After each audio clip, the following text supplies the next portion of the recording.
The slap cracked through the narrow cabin like a gunshot. Passengers gasped, necks snapping toward the sound. The boy's small face whipped to the side, his eyes widening in shock before tears welled up. His hand trembled as it rose to his cheek, and the stunned silence of the plane was shattered by whispers. The flight attendant stood rigid, her hand still hovering in the air, as though she herself could not believe what she had just done.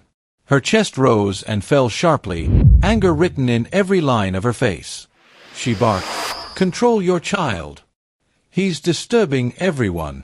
But the child wasn't wailing, nor screaming, nor making a scene. He had been humming softly to himself, folding a paper airplane out of the safety card. That innocent sound, the tune of a boy lost in his own little world, was what had pushed the attendant over the edge. A woman nearby gasped, clutching her pearls.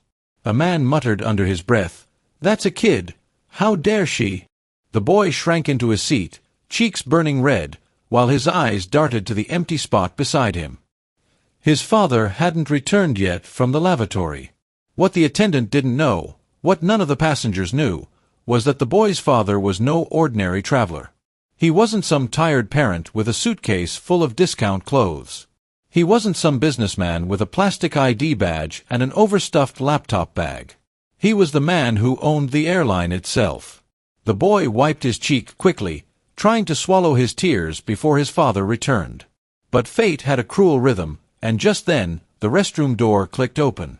The man stepped out, tall and commanding, adjusting the cuffs of his expensive blazer. His eyes softened when they fell on his son, until he noticed the silence, the stares, and the redness blossoming on the boy's face. The father's steps slowed. His gaze swept the cabin like a storm rolling in, sharp enough to slice through the whispers. His son avoided his eyes, his little body curled in on itself. That was all the father needed to know. A heaviness gripped the air. Passengers held their breath, sensing something was about to unfold, something far larger than an in-flight squabble. The father reached his son's side, knelt to his level, and lifted the boy's chin gently with 2 fingers. The mark on his cheek was faint, but visible. His jaw tightened. His son's lips trembled, but he whispered, She hit me, Papa." The father's eyes darkened, and for a heartbeat, he said nothing. Silence weighed heavier than thunder. Then he straightened, slow and deliberate, and turned his gaze on the attendant. She stiffened, arms crossing defensively, unaware of the avalanche heading her way. "Sir," she snapped, her tone clipped, "your child was out of control." But her words faltered when she looked into his eyes. Those weren't the eyes of a cornered parent, nor a guilty man. They were the eyes of someone who had power stitched into his very bones. "Tell me exactly what you did," the father said, his voice calm but carrying the weight of command. Passengers shifted in their seats, tension pulling the air tight. The attendant stammered, I disciplined him. For the comfort of everyone on board." The father tilted his head, almost curious, though his stillness made the hairs on the back of her neck rise. His lips curved into the faintest smile, but it wasn't kindness. It was the smile of someone who had already decided her fate. "Interesting," he murmured. "Because the last I checked, it was not the job of a flight attendant to strike passengers. Especially not children." The attendant swallowed hard, but her pride kept her rooted. "I will not apologize for doing my duty. Some people should learn how to control their kids." The boy whimpered at her words, and his father's hand clenched into a fist at his side. The man turned slowly to the rest of the cabin, his voice now carrying louder. "Did anyone else witness what just happened?" Every hand that had been frozen to a seatbelt, every pair of eyes that had darted away, now burned with courage. A woman in the second row raised her voice. "I saw everything. He wasn't doing anything wrong." Another man added, "The boy was just playing quietly. She slapped him for no reason."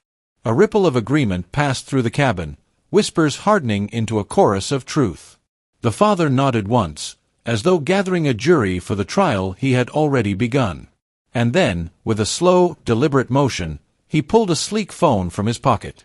His fingers moved with ease, dialing a number no one else could imagine having access to midair. The attendant frowned, confusion flickering across her face. The man placed the phone to his ear, his eyes never leaving hers. When a voice answered, his tone was calm, even courteous. "It's me." Put the chief operations officer on the line. Passengers leaned forward, puzzled, curious. The attendant blinked, realizing too late that something was very wrong. "Wait, who are you calling?" she asked, her voice rising. The father's lips curved again, and this time, his words cut like glass. "I'm calling my airline." The attendant's face drained of color. Her mouth opened, but no sound came. And before she could gather her thoughts, before she could claw back her arrogance, the passengers knew. The slap that echoed through the cabin was not the end of the story. It was only the beginning.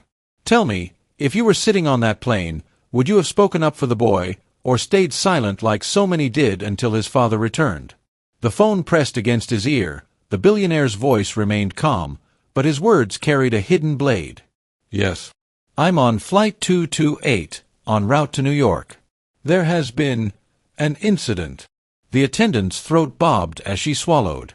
She suddenly looked very small against the towering presence of the man standing before her.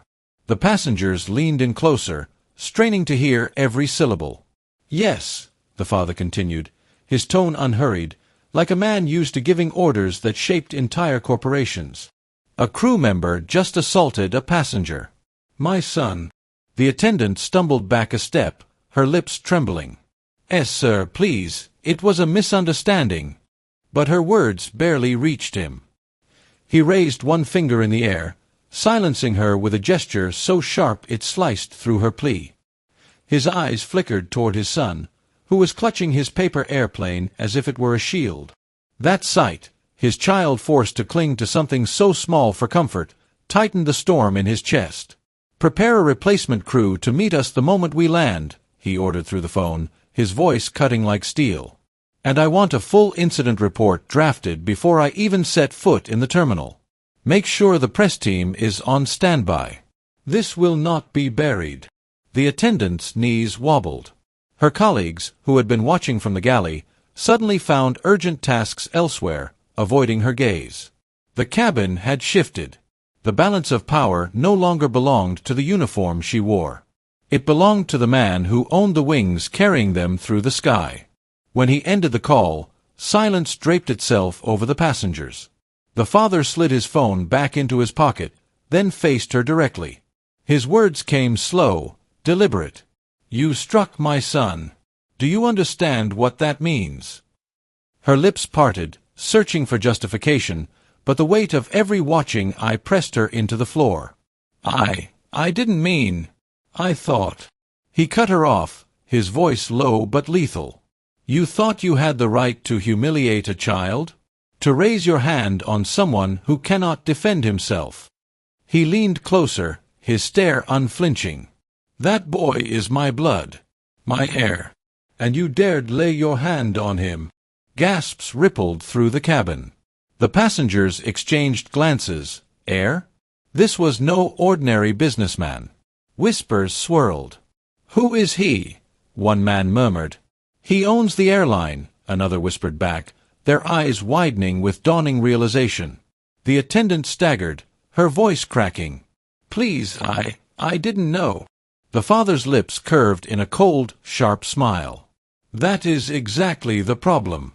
You didn't know who he was. And because of that, you believed you could strike him." He straightened, his tone rising just enough for every passenger to hear. "If you thought he was just an ordinary child, you felt entitled to leave a mark on his face." The words struck harder than the slap itself. Murmurs swelled through the cabin. Some passengers nodded grimly, others glared at the trembling attendant. The boy tugged gently at his father's sleeve, whispering, "Papa, it's okay. I'm fine." The man softened only for him, kneeling once more and brushing a hand across his cheek. "No, son. It is not okay. No one lays a hand on you and walks away as if nothing happened." The plane rattled with turbulence, but the true storm was inside the cabin. The father rose again, his presence swallowing the narrow aisle. His words fell like stones into still water, each one sending ripples through the hearts of those listening. You'll be escorted off this plane in disgrace. You'll never wear that uniform again. And when the world learns what you did, they will remember you as the attendant who slapped a child mid-air and ended her own career. The attendant's face drained of blood. She opened her mouth to beg, but her voice collapsed into a broken whisper. And at that moment, the boy's paper airplane slipped from his hand, gliding gently down the aisle. Its silent flight seemed almost mocking, a symbol of innocence against cruelty, freedom against tyranny. It landed at the feet of the woman who had gasped earlier, the one who first spoke up. She picked it up carefully, then smiled softly at the boy. "Don't worry," she whispered. "We all saw what happened. We'll stand with you." The father's eyes lingered on her, acknowledging her courage with the faintest nod. The passengers had chosen their side. And the attendant, she had already lost hers. The cabin seemed to hold its breath as the hours stretched on. The engines hummed steadily outside, but inside, it was as if every soul had been pulled into the quiet gravity of one man's presence. The billionaire leaned back in his seat, his hand resting protectively on his son's shoulder, but his eyes, sharp and unyielding, remained fixed on the trembling attendant across the aisle. Her once proud uniform looked less like a badge of honor now and more like a cage that had trapped her in shame. Each second felt heavier than the last. She kept wringing her hands, her lips moving as if rehearsing apologies that died in her throat before they could be born. The boy, however, leaned his head against his father's arm. His innocence was a shield, but it also magnified the cruelty of what had happened. A child should not have to carry the sting of another's hand. As if sensing the growing unease, the captain's voice finally came through the intercom. "Ladies and gentlemen, we'll be beginning our descent shortly into New York. Please remain seated with your seatbelts fastened." The announcement might have calmed others, but not her.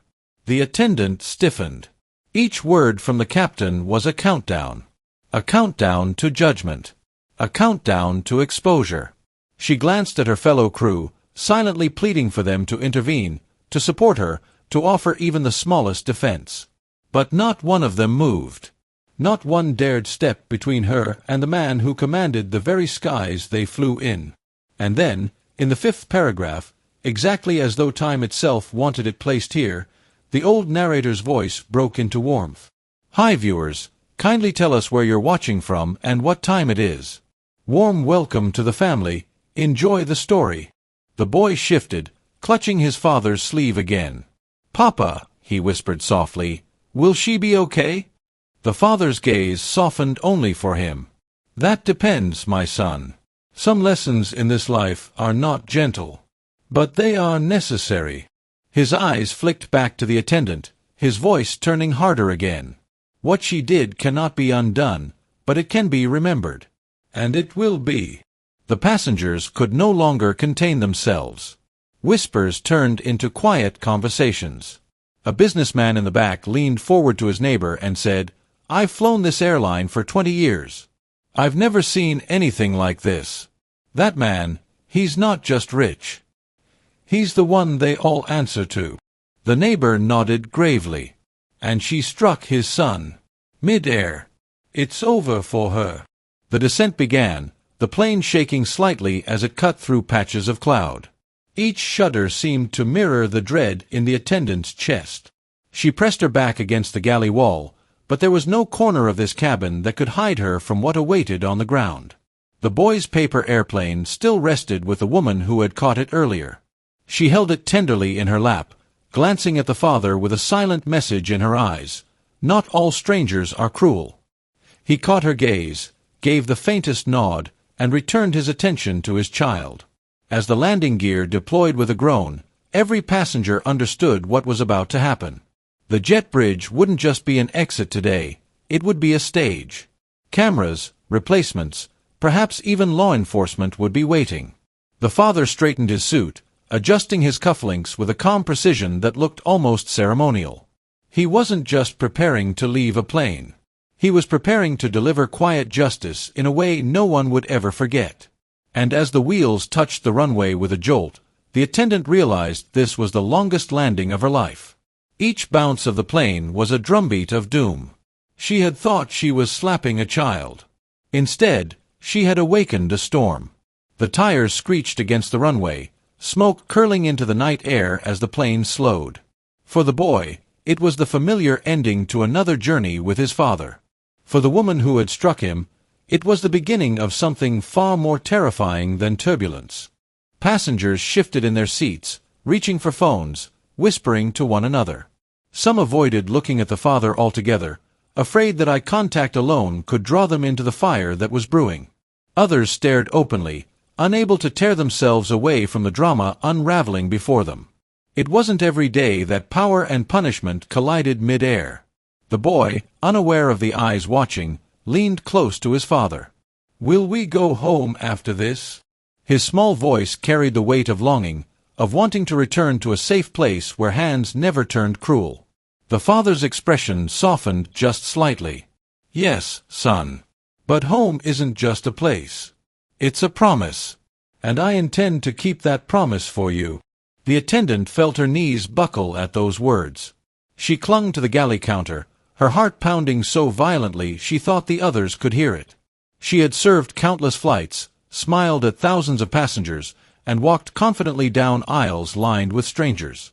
But never had she felt so naked, so exposed, as she did now in the presence of the man who could, with one word, end her career forever. The plane taxied slowly, each turn prolonging her agony. The father remained composed, calm in a way that was more frightening than rage. Rage might pass. Rage might forgive. But calmness meant decisions had already been made. The boy yawned, resting against his father again.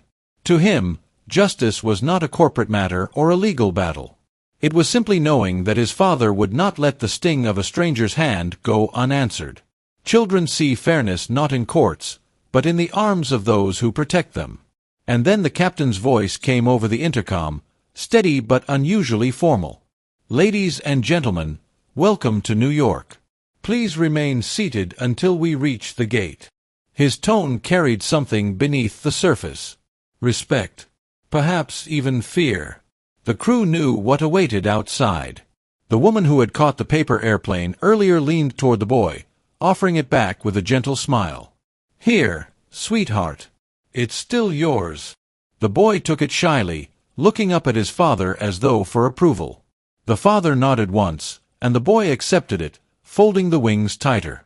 A small act of kindness had survived amidst cruelty.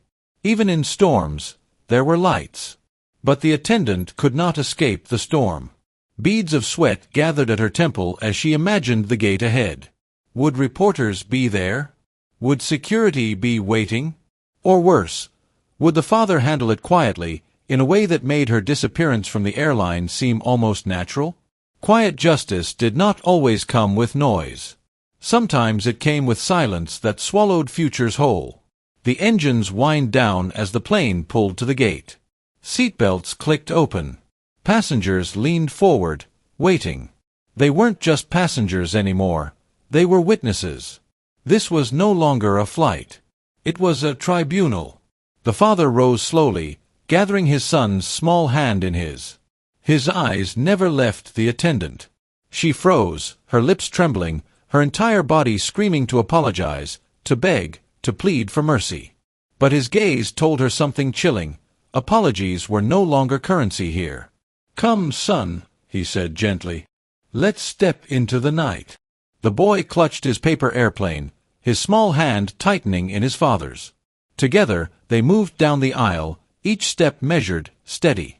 The passengers parted like water around them, hushed, reverent, fearful.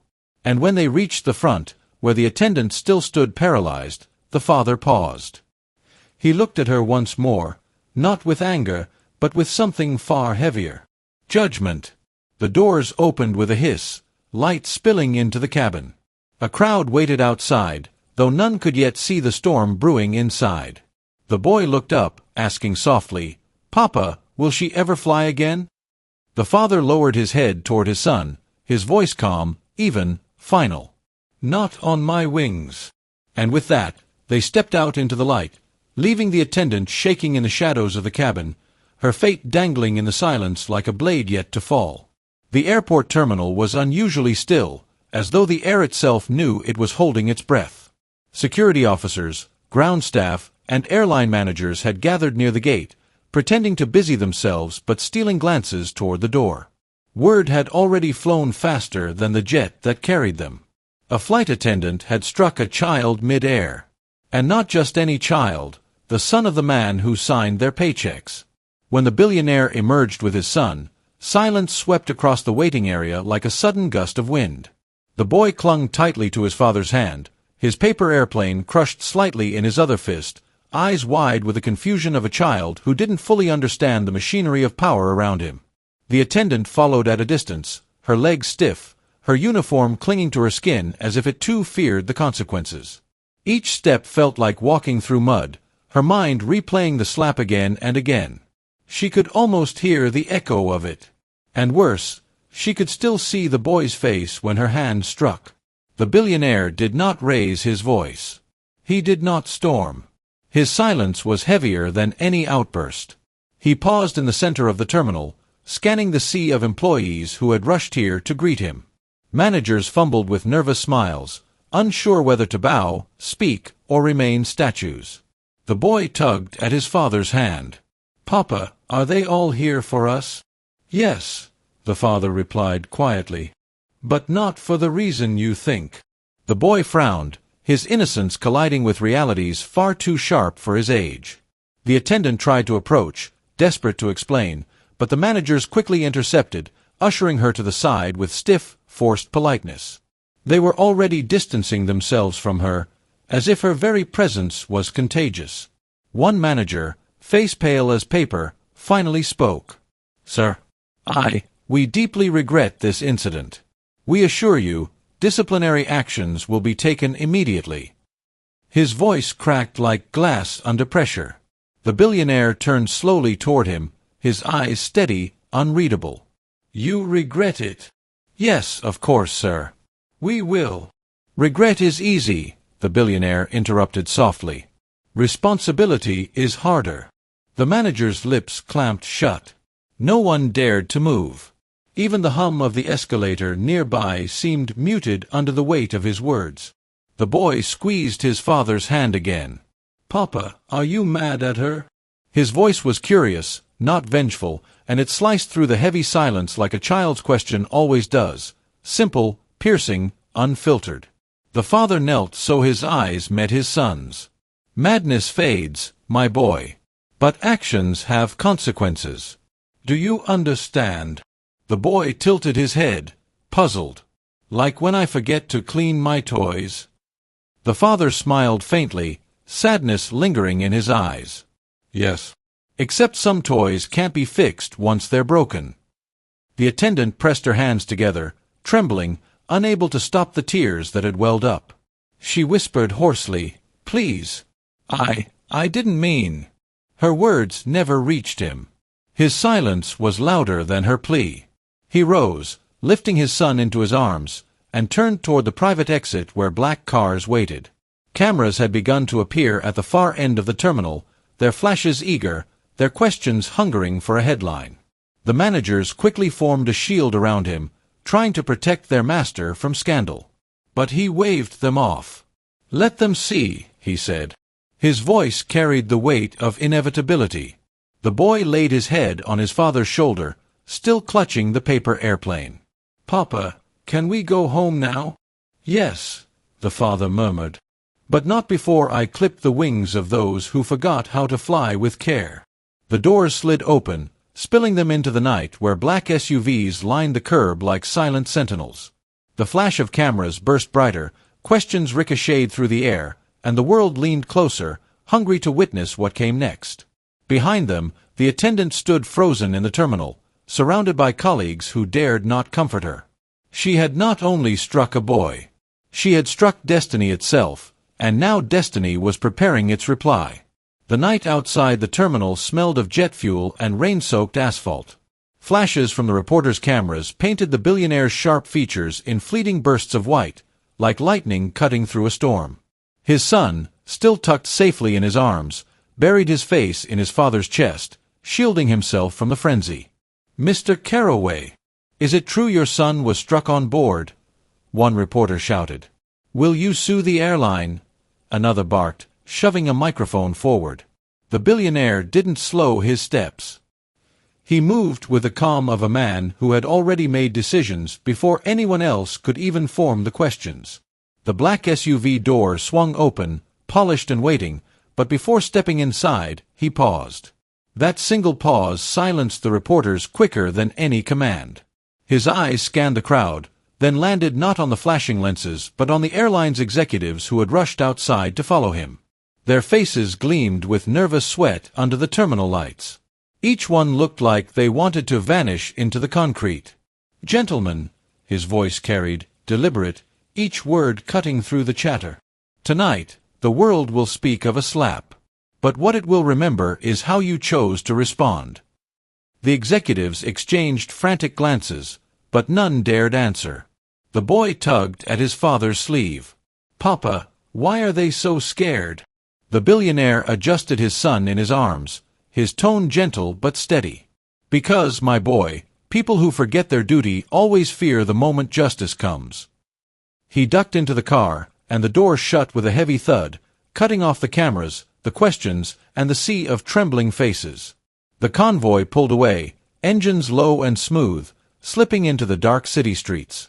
Back inside the terminal, the attendant sat in a sterile white office, a glass of untouched water before her. Her hands shook as she tried to steady them on the table. The airline's head of operations paced before her, phone buzzing in his palm, sweat collecting at his collar. "You don't understand," he muttered harshly. "This isn't just any passenger you struck. That child, his father owns the sky you fly in. Do you know what this means for you?" Her lips trembled, but she whispered, "It means I made a mistake. And I am willing to pay for it. But I never wanted to hurt the boy." The man slammed his phone on the desk, startling her. "Intent doesn't matter anymore. Headlines do. And tomorrow, the world will have plenty." Meanwhile, in the rolling SUV, the boy finally lifted his head. His wide eyes searched his father's face, innocent but uncertain. "Papa, will she lose her job?" The billionaire exhaled slowly, his jaw tightening. "Yes, she will. Actions carry weight, my son. And sometimes that weight crushes the careless." The boy thought for a moment, then frowned. But she looked sorry. For the first time since the incident, the billionaire's stern mask faltered. His son's words, simple and tender, pricked at a part of him that money and power could never fully shield. He leaned back in the leather seat, closing his eyes. "Sorry does not erase pain, my boy. But it can open doors to mercy. The question is, does she deserve it?" The boy's frown deepened, and he clutched his paper airplane tighter, as though the flimsy folded paper carried more sense of justice than the adults around him. The convoy sliced through the night, heading toward the billionaire's estate. Behind them, however, the gears of consequence had already begun to turn. For the attendant, the fallout was not waiting for the morning, it had already arrived, and she was about to learn just how brutal quiet justice could be. And as the city lights flickered against the car windows, the billionaire's son whispered a question so soft it nearly dissolved into the hum of the engine. "Papa, what if the world sees us as the cruel ones?" The father's eyes opened slowly, fixed on the night sky. He gave no answer. Not yet. For some truths weighed heavier than silence itself. Morning arrived with a storm that beat against the glass windows of the estate like an impatient messenger.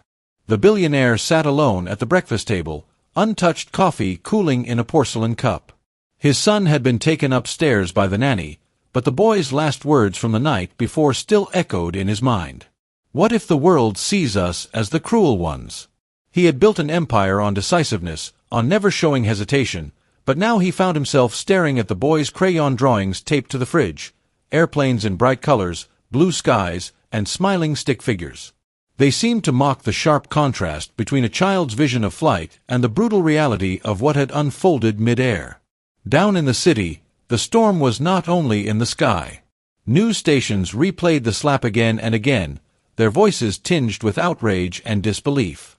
Social media flooded with hashtags calling for the attendant's dismissal, while others defended her, claiming passengers deserved better training and treatment too. It was no longer just a private incident. It had become a public trial without a courtroom. The airline's board convened in haste, their voices rising in tense arguments. "We must issue a statement, immediate termination," one executive barked. "Not so fast," another countered. "The public is split. Fire her too quickly, and it looks like we're bending to the will of one man. Delay, and we anger the man who literally owns us." The room fell silent at that reminder. They all knew whose shadow stretched longest across their careers. The attendant herself sat in her small apartment, blinds drawn against the storm. Her phone buzzed relentlessly, calls from unknown numbers, messages she dared not read. Her reflection in the dark screen showed swollen eyes and a face etched with regret. She had no defense except her own conscience, and that conscience whispered again and again, "I lost control." But as she sat there, shoulders shaking, another thought slipped through. Why was the child alone?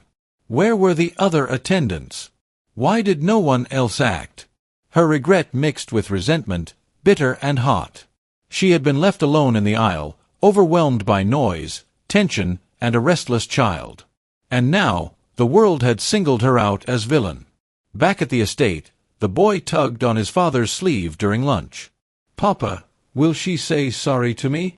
His voice was not angry, but curious, almost hopeful. The billionaire's gaze darkened. "You want to see her again?" The boy nodded, gripping his spoon like a gavel. "Yes. If she says sorry, then I'll forgive her. That's what Mama used to say, we must forgive." Those words struck deeper than any headline could. His late wife's teachings lived on in their son, and now the father stood at a crossroad. Was this a matter of vengeance, or a chance to show the boy what true justice looked like? He rose from the table, his decision unreadable, his face carved from stone. The storm outside rattled the glass doors, as though the sky itself demanded an answer. And somewhere across the city, the attendant's phone buzzed again. This time, it wasn't a reporter or a stranger. It was a blocked number. She stared at it with trembling hands, her heart pounding as she wondered, was this the call that would end her career forever, or the one that might change her fate? The call lasted only a few seconds, but it felt like hours to the attendant. A calm, deep male voice spoke on the other end, steady but cold. "This is not the media. This is not your employer. This is him." Her breath caught. She didn't need clarification. The weight of those 3 words, "This is him," told her everything. The billionaire. She couldn't speak. Her throat tightened as if the storm outside had rushed into her chest. "I am giving you one chance," the voice continued. "Meet me at my estate tomorrow morning. You will not speak to the press. You will not hide. You will face me, and you will face my son." Before she could respond, the line went dead. She collapsed back onto her couch, her phone slipping from her grip. Her body trembled. She had expected lawyers, perhaps police, maybe even the airline's HR department. But the billionaire himself? This was no longer a corporate matter. It was personal. The following morning, the rain had stopped, leaving the air sharp and clean. She stood at the gates of the estate, dwarfed by its size and luxury. Guards escorted her in silence, their expressions unreadable. Each step across the marble floors felt heavier than the last. Finally, she was led into a room filled with warm light and the quiet rustle of curtains. The billionaire sat at a long table, his son at his side, crayons scattered before him. The boy didn't look up immediately. He was busy sketching another airplane, this one with 2 smiling stick figures holding hands inside. The attendant's eyes burned. Her knees felt weak. The billionaire's gaze was sharp, a man who had crushed empires with a single decision, but today he wasn't a tycoon, he was a father. He tapped the table once, commanding silence.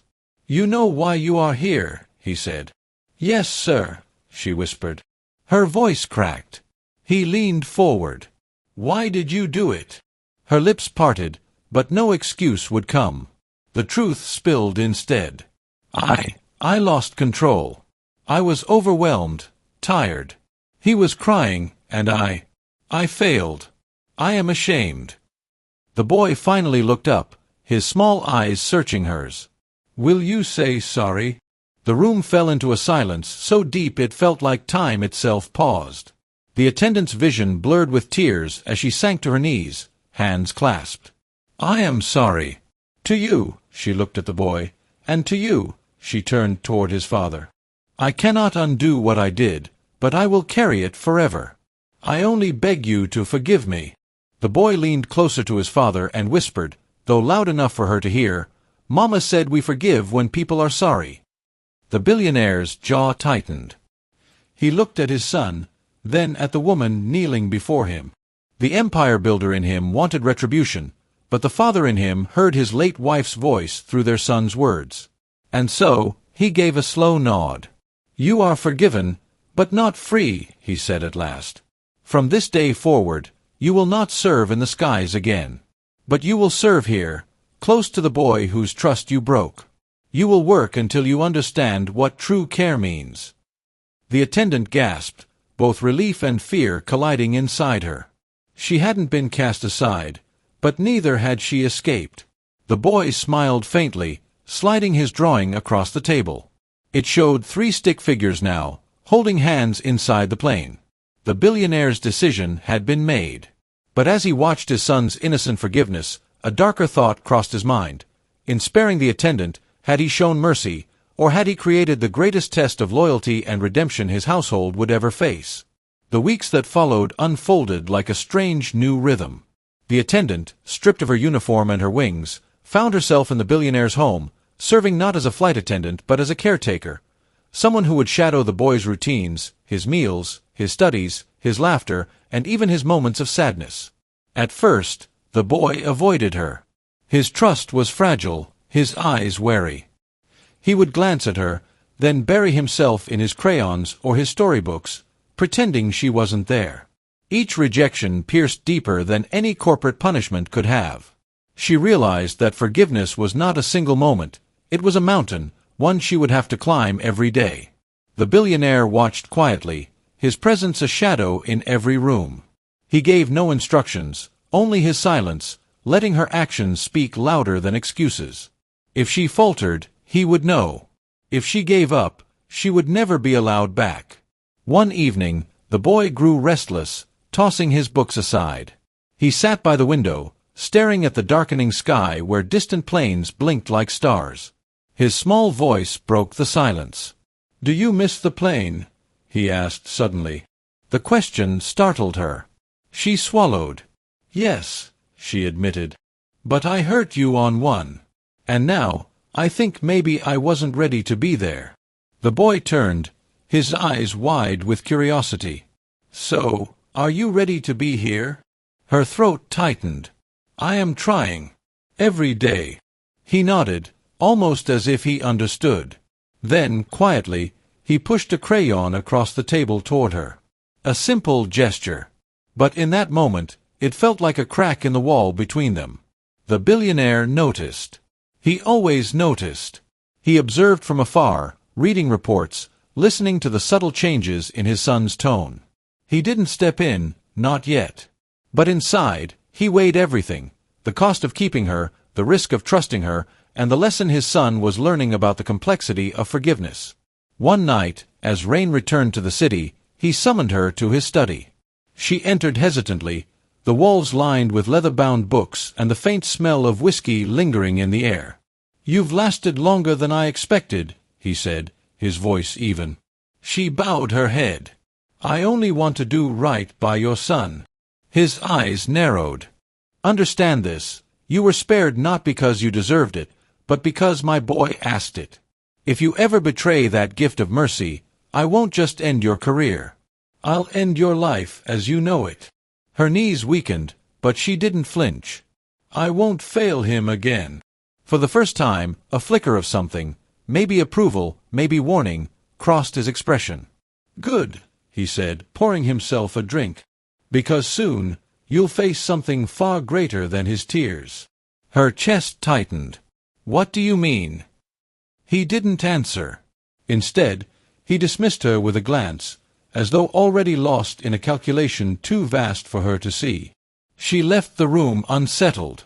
But one thing was clear: the real test hadn't even begun. And when it came, she feared it wouldn't only threaten her redemption, it might also shatter the fragile peace inside that house. It began on a Saturday morning, quiet and deceptively calm. The boy was in the garden, chasing butterflies across the trimmed lawn, his laughter floating through the air. She had started to feel a rhythm in her days, preparing his meals, sitting with him during lessons, even learning the way he liked his bedtime stories read. For the first time since that fateful slap, she allowed herself to hope. But hope has a way of turning dangerous. A black car rolled up the driveway, its windows tinted, its tires crunching against the gravel. The billionaire's staff stiffened instantly, recognizing the insignia on the license plate. This wasn't just any visitor, this was family. And with family came storms. From the car emerged a woman draped in power as though it were silk.